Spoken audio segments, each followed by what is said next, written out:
ابلیس کی نسل کی ابتدا جس جن سے ہوئی اس کا نام تارانوس کہا جاتا ہے۔ تارانوس ابلیس سے 1,44,000 سال قبل دنیا پہ موجود تھا۔ تارانوس کی نسل تیزی سے بڑھی کیونکہ ان پر موت طاری نہیں ہوتی تھی اور نہ بیماری لگتی تھی۔ البتہ یہ چونکہ آتشی مخلوق تھی تو سرکشی بدرجہ اتم موجود تھی۔ اس جنوں کی نسل کو پہلی موت فرشتوں کے ہاتھوں پیدائش کے 36,000 سال بعد آئی، جس کی وجہ سرکشی تھی۔ یہاں پہلی بار موت کی ابتدا ہوئی، اس سے پہلے موت نہیں ہوتی تھی۔ بعد میں چلپا نیس نامی ایک نیک جن کو جنات کی ہدایت کا ذمہ سونپا گیا اور وہی شاہ جنات قرار پائے۔ اس کے بعد حاموس کو یہ ذمہ داری دی گئی۔ حاموس کے دور میں ہی چلیپا اور تبلیس کی پیدائش ہوئی۔ یہ دونوں اپنے وقت کے بے حد بہادر جنات تھے اور ان کی قوم نے چلیپا کو شاشین کا لقب اس کے شیر جیسے سر کی وجہ سے دیا۔ ان دونوں جنات کی وجہ سے ساری قوم کہنے لگ گئی کہ ہمیں اس وقت تک کوئی نہیں ہرا سکتا جب تک شاشین اور تبلیس ہمارے درمیان موجود ہے۔ ان دونوں کی وجہ سے قوم کے جنات آسمان تک رسائی کرنے لگے اور تیسرے آسمان پر جا کر شرارت کر آتے تھے۔ ایسے میں حکم الہی سے فرشتوں نے ان پر حملہ کیا اور عبرتناک شکست دی۔ اسی دوران جب عزرائیل علیہ السلام کو ابلیس نے دیکھا تو سجدے میں گر گیا۔ ابلیس شروع سے ہی ایک نڈر اور ذہین بچہ تھا۔ اس میں باپ کی بہادری اور ماں کی مکاری کوٹ کوٹ کر بری ہوئی تھی۔ اس نے ملائکہ کے ساتھ جا کر توبہ کا باقاعدہ اعلان کیا اور پھر فرشتوں سے فیض علم حاصل کرنے لگا۔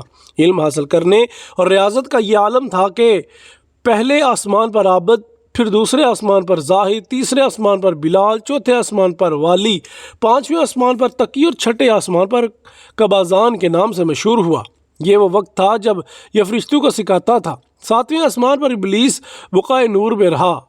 ہفتے افلاق کے سب ملائکہ کا معلم قرار دیا گیا۔ یہاں تک پہنچ کر ابلیس نے اپنی عاجزی اور ریاضت کی انتہا کر دی۔ کم و بیش ابلیس نے 14,000 سال عرش کا طواف کیا۔ یہاں اس نے فرشتوں میں استاد سرادر عزازیل کے نام سے شہرت پائی۔ کم و بیش 30,000 سال مقربین فرشتوں کا استاد رہا۔ ابلیس کے درس و واعظ کی میعاد کم و بیش 20,000 سال ہے۔ فرشتوں کے ساتھ قیام کی مدت کم و بیش 80,000 سال ہے۔ ابلیس کو حکم ہوا کہ داروغہ جنت رضوان کی معاونت کرو اور اہل جنت فرشتوں کو اپنے علم و فضل سے بہرہ ور کرو۔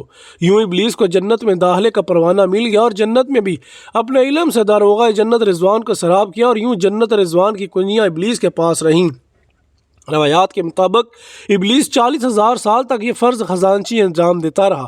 یہی وہ وقت، وہی وہ مقام اعلیٰ ترین جنت رضوان ہی تھا جہاں ابلیس نے پہلی بار بادشاہت کے خواب دیکھنے شروع کیے۔ اس وقت ابلیس کے پاس ہفتے اقلیم، افلاق، جنت و دوزخ سب کا اختیار تھا اور اس نے چپے چپے پر سجدے کیے تھے، مگر یہاں پر ابلیس عاجزی سے پہلے بھٹکا اور خود کو بادشاہ بنانے اور رب بن جانے کے خواب دیکھنا شروع کیے۔ کئی ملائکہ کے سامنے ربوبیت کی بات بھی کی، مگر ملائکہ کے انکار کے سبب چپ ہو گیا اور یوں نظام چلتا رہا، مگر اس سب سے اللہ تعالیٰ کی ذات بے خبر نہ تھی۔ پھر آدم علیہ السلام کی تخلیق کا مرحلہ آیا۔ جیسے قرآن مجید میں واقعات بیان ہوئے ہیں، ابلیس آدم علیہ السلام کو جز مرحلہ وار مختلف اقسام کی مٹی سے تخلیق ہوتا دیکھتا رہا اور چپ رہا، مگر جیسے ہی سے یہ معلوم ہوا کہ آدم علیہ السلام اللہ تعالیٰ کا نائب ہے تو اس نے واویلا کیا، عبادات اور اطاعت کا واسطہ بھی دیا، پھر طنز کیا کہ مجھے جتنی عبادت کس نے کی ہے، اور آدم علیہ السلام کو سجدہ کرنے سے انکاری ہوا۔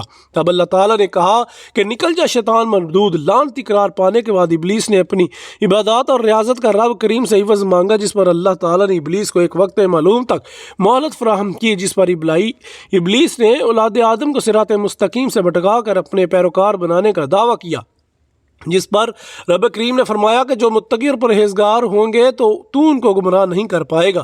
ابلیس کے اس لعنتی کام پر اس کے 5 ساتھی ہیں۔